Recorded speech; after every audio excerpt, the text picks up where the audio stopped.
The Connexis 2018 annual Connection event was held at the Air Force Museum in Christchurch. Held over 3 days in early October, the event included line mechanic competitions, with teams from all over New Zealand competing. With events including a pole-top rescue, linemen were put to the test to find out who deserved to be crowned New Zealand's best line mechanic team.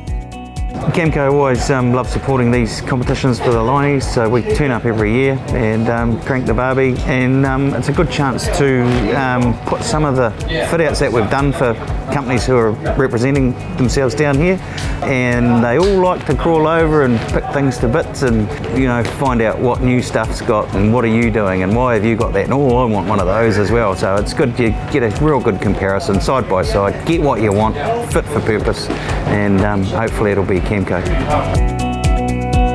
This is our famous Camco burger, which we always do at the lines competitions. It's made with love, by hand. There's no shortcuts because we care.